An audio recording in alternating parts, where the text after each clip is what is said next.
Mad square full of fun.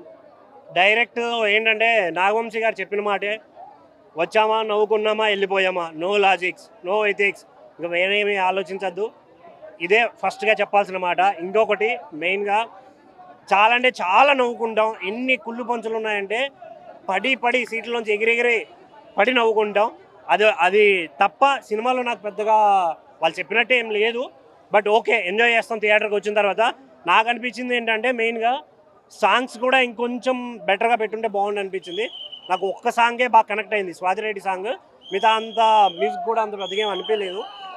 ఇంకా మెయిన్గా చెప్పాలంటే క్యారెక్టరైజేషన్స్ చాలా అంటే చాలా బాగున్నాయి. కాకపోతే ఫస్ట్ హాఫ్లో స్టూడెంట్ లైఫ్ స్టోరీ కాబట్టి చాలా ఎంజాయ్ చేసాం. మనకు రియల్గా జరిగి ఉంటాయి కదా ఇన్సిడెంట్స్, అవి అనిపిస్తాయి. బట్ దీంట్లో ఏంటంటే ఓవరాల్ అన్ని కల్పితాలు మాదిరిగానే ఉన్నాయి.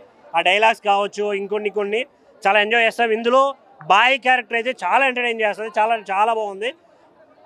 5-10 మినిట్స్కి కొత్త హీరోయిన్ ఎంటర్ అవ్వడం అది కొంచెం మంచిగా అనిపించింది. కాకపోతే ఇంకొంచెం ఫస్ట్ హాఫ్ని ఇంకా చేసి ఉండొచ్చు అనే ఫీలింగ్ అయితే నాకు అనిపించింది. ఫస్ట్ హాఫ్ కొంచెం బోరింగ్గా ఉంటుంది, అక్కడక్కడ పంచులు ఉన్నా కూడా కొంచెం బోరింగ్ అనిపిస్తుంది. But second half full of fun ఉంటుంది, చాలా ఎంజాయ్ చేస్తాం. సో ఒకటే మాట, చూడాలనుకుంటే థియేటర్కి రండి, ఎంజాయ్ చేస్తారు ఫన్ కోసం. కాకపోతే కొంచెం చూసుకొని జర హార్ట్ పేషెంట్లు వాళ్ళు వీళ్ళు కొంచెం చూసుకొని రండి. Thank you.